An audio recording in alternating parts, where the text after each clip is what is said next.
My name is Chris Evan, and this is Surviving Man Aftermath. Y'all went through some crazy stuff this morning. Lanny, why don't you start? Ladies first. What happened? You know, it was a lot of uncertainty. I came here not knowing anything, what I was going to do or what we were in for, and it was quite shocking. We had a lot of fun activities, but we really didn't know from activity to activity what we were going to do next. So stress-wise, how would it compare to, say, competing in the Olympics? Not quite as much stress as the Olympics, but I definitely felt a little bit nervous this morning. Okay, so we're probably not going to invite you back because you said this was lower class than the Olympics, okay, just so you know. I'm just teasing you, Lanny. Physically, what was the hardest aspect of this morning? I would say probably the planks, just because, you know, I've beat up my shoulders skiing my whole life. Gotcha. And so I could feel them shaking. And it's just, you know, it's just a mental battle at that point. You know, we have an awesome group of people here, and it was fun seeing everybody shake a little bit and hurt themselves, right, and really push themselves mentally. It was awesome. Yeah, I get that. Give us an idea of what your training looks like when you're preparing for an event, you know, for the Olympic-style events. So I competed in biathlon, which was cross-country skiing and shooting. So Oh, I love that. That's my favorite. Olympics, I love that. You're the one American that watches. I love that. The most popular winter sport, but over here in the U.S., people don't really appreciate it much. But it was our full-time job to train.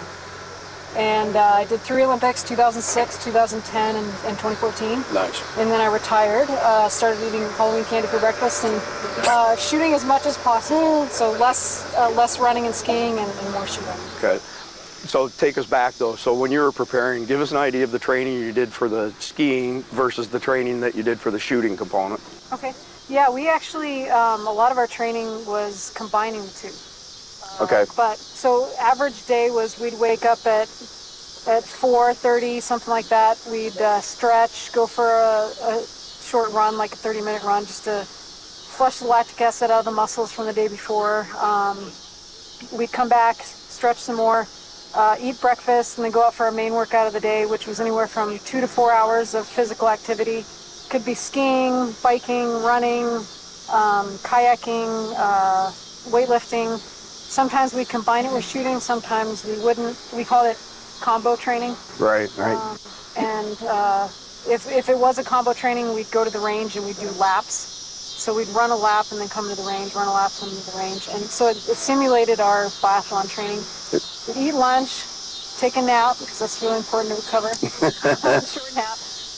And then we'd go out for our second main workout of the day, which was anywhere from another 2 to 4 hours of training. Physical training. That's a busy day. We'll circle back on it, but a lot of that sounds like stress inoculation to me, where absolutely, you know, you can't shoot accurately when you're gassed if you've never trained to that level, right? So take a guess as to what our average heart rate was when we were skiing. 130. 148. I don't know. I have no idea.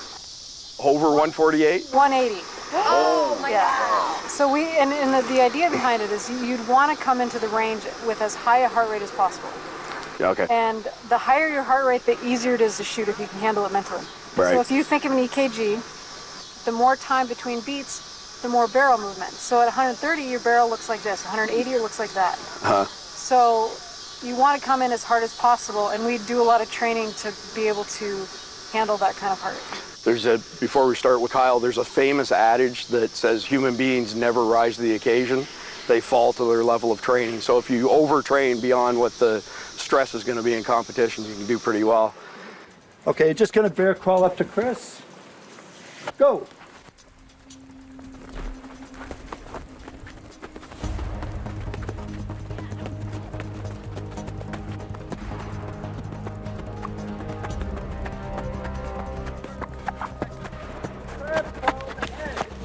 Crab crawl. That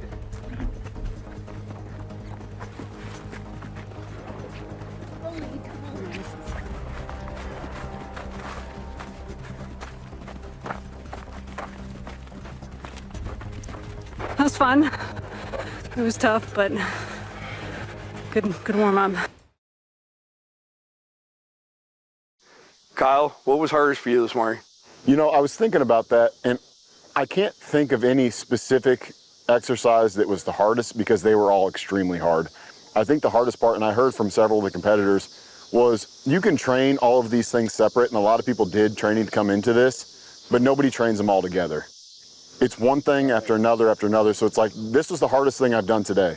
And then 10 minutes later, all right, now this is the hardest thing I've done today. 10 minutes later, okay, now, and we might have caught a little bit of a rain break here and there, but it was difficult just doing everything together and trying to recover from it. So you mentioned the bear crawl was a fun exercise. Yeah. How did that go? You're a pretty big guy. I am, and I have bad shoulders. I'm a jiu-jitsu practitioner, and so I'm always nursing injuries. And so I knew the bear crawl and the crab walk was going to be real hard on my shoulders.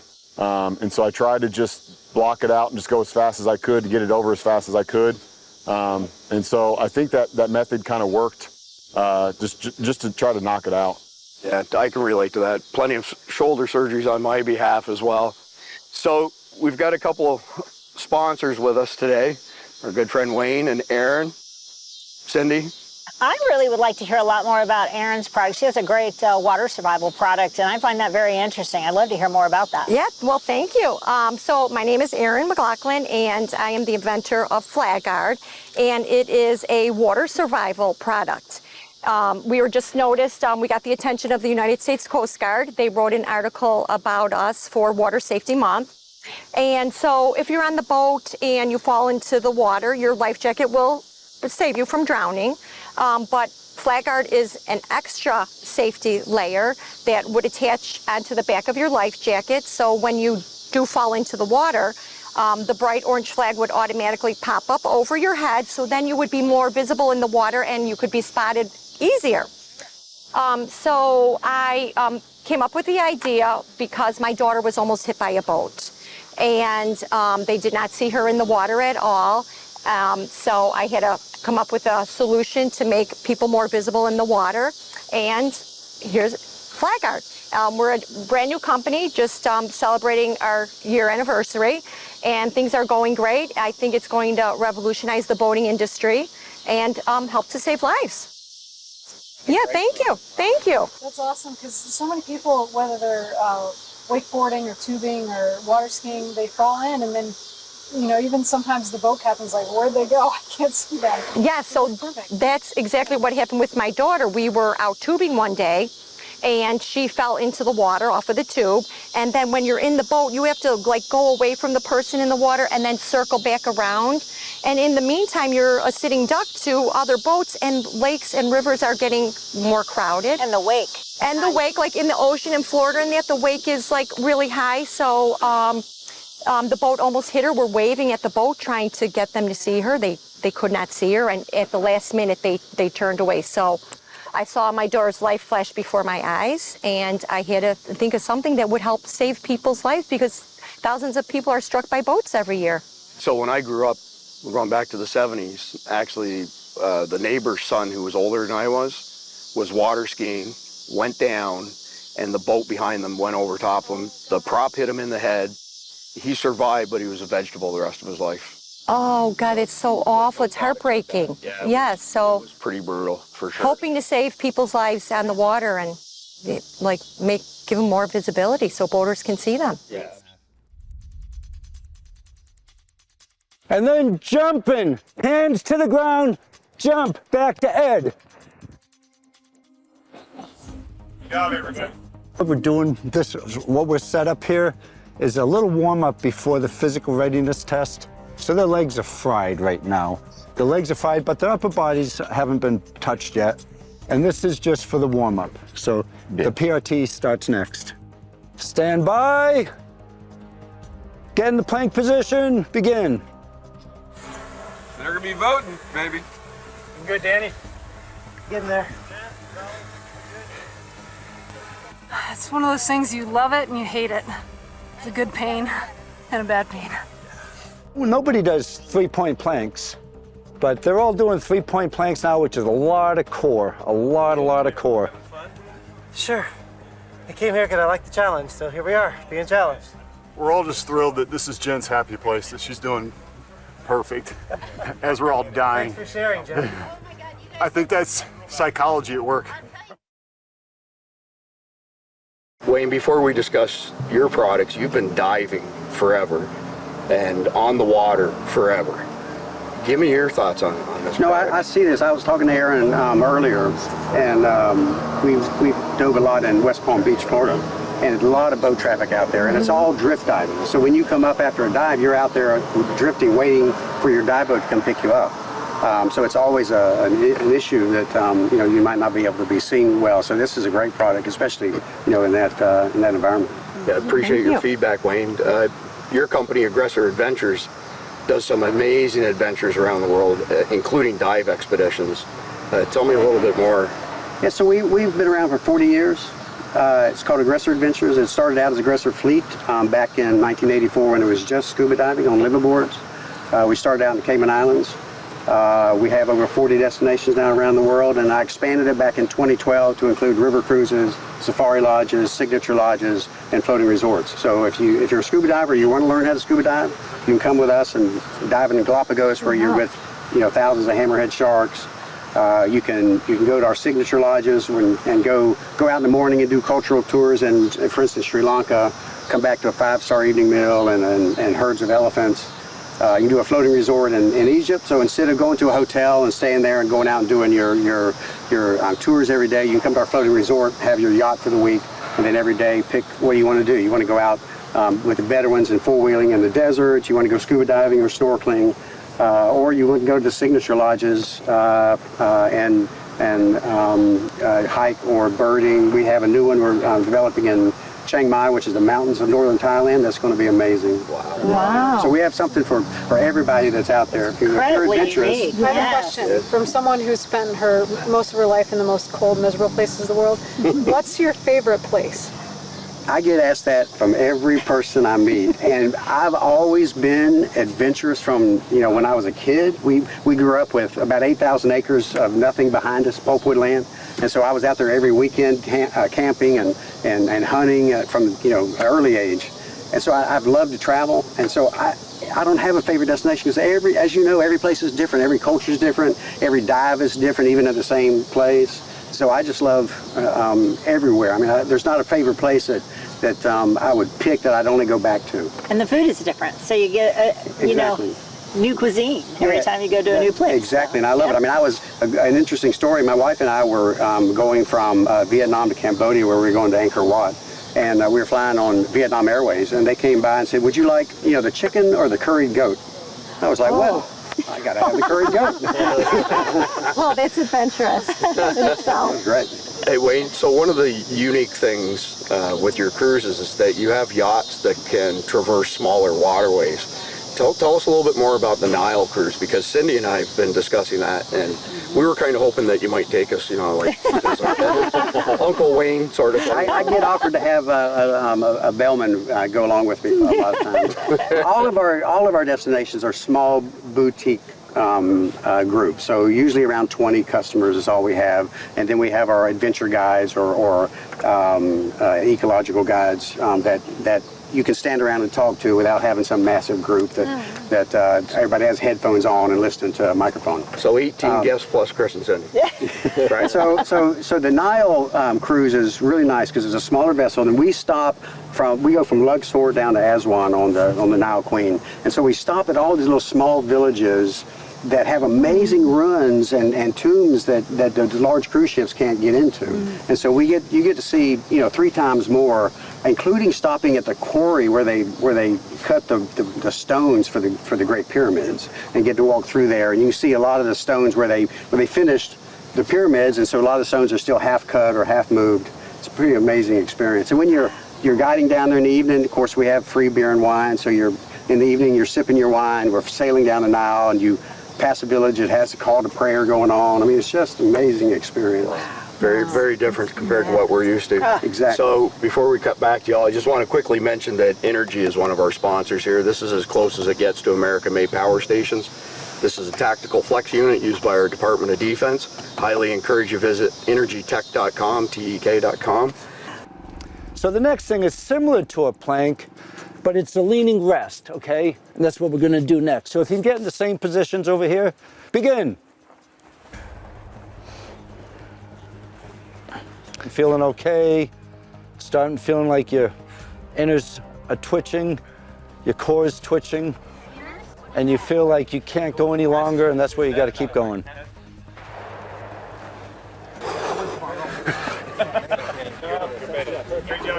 Thank you. It looks really tough watching it too. I was recommended by one of the staff. They said you should come out and try this. I don't think I qualify for this.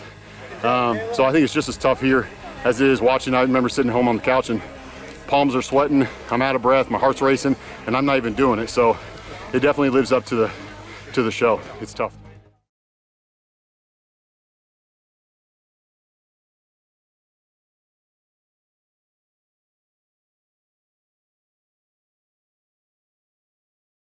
So let's come back to y'all over here. What's coming up next for the next day? Did they give you, a rundown of what challenges you face? You tell me. I'm assuming More bear one of our sponsors is FlagGuard. Maybe we might spend. Oh, maybe you might be in the water. Yeah, I don't know. I do know that he hasn't made us run yet, any substantial amount, so I'm sure there's a run coming up. With Don, man, that's a given. You guys know that he's done the ultra Ironman stuff, like 10 back-to-back marathons and swim forever and a day, cycle 1,000 miles. He cycled halfway across Canada in one of those races, which was, I don't know how many thousands of miles, but it was pretty crazy. But if it rains again, like it did today, we might need Erin tomorrow. Oh my God, it was a downpour. Yeah. I don't know, I felt so bad for you guys being out there. I was sitting in my truck. And I'm like, oh my God, those poor people. We went out to a slack line. Yeah. I was thinking Don's probably loving this because it adds another element that you have to traverse out there. They came out and told us, they said, if it wasn't thundering and lightning, we'd be out there right now. They said the lightning is saving you. Gosh. You should have put Erin's product on everybody. Yeah, you might need it. The groundwater was so deep. Yeah, the pond. You might need it. Yeah, exactly. I did, I fell in. Oh, you did? Yeah. Oh my God. Actually, only 3 people made it across as well. It was one of them. Right on, good for you. Good job. Y'all did a land nav exercise at the end of today. Describe that and how'd that go? I thought it was cool. I don't have any experience with land nav. I don't have any experience with compasses in general. Okay. So we were sent a gear list, and I went on YouTube. I'm like, how do I use this thing? Right. And it was still, it was clear as mud. I'm like, I have no idea what I'm doing. And so they instructed us today and made it really simple, gave us some instructions, and so we'll see how well that pays off when we have to do the real thing. Yeah, I'm in the same boat. I, lived in the mountains my whole life, so you always have something to rely on for navigation, and never used a compass before, and so I bought one. Cell phone. Yes. From Walmart and said, Dad, this is the one thing that you didn't teach me growing up. How do I use this? And he kind of gave me a quick spiel on it. Today was great though. What were the steps of the exercise that they had you go through? Find magnetic north, and then calculate where we were going to be going, and then figure out our pacing for 50 meters so that we can hopefully implement it later. Yeah. So we did a walking pace, and then we did kind of a jogging pace. Okay. We started off with the walking pace, and then we were told, like, hey, you guys aren't going to be walking this thing. So we had to rerun our numbers a little more accurately. That's pretty much a given with Don, man. But if Don has a claim to fame, he brings the best out in people. Oh, yeah. Seriously, like when they hit the wall, he'll push them through the wall, over the wall, under the wall, around the wall, somehow past the wall. That's a Don man specialty. All right, guys. Well, I appreciate everybody participating in this episode of Surviving Man Aftermath. Look forward to seeing everybody again. Thank you for having me. Thank you so much. Yes. All right, y'all. We appreciate you tuning in to Surviving Man Aftermath. Want to quickly mention that you can find more of our shows on cloudhub.com, clouthub.com. It's an uncensored platform. No big brother, no big media, no big tech censoring stuff, so we can publish all kinds of cool gun content and other stuff over there. My company, Survival Dispatch, is on CloudHub as well. We've been working very closely with Bob and his team at American Stories, and it's amazing the volume of views that our content gets over there versus some other platforms. So we have We know absolutely 100% that conservative and patriot and gun-related content's being suppressed everywhere else. Not the case on CloudHub. So if you want unredacted content, go to cloudhub.com, American Stories Entertainment, Survival Dispatch. I'll throw one more plug in for our friends at Vax Choice, VAXXXCHOICE. They've got some amazing content as well. And a final shout out to our friends at Energy, energytech.com, INERGYTEK.com. Closest thing you'll get to an American-made power station, and amazing support from right here in the United States in Idaho. That's it. That's a wrap. And thanks again for watching Surviving Man Aftermath. Looking forward to seeing you all the next time.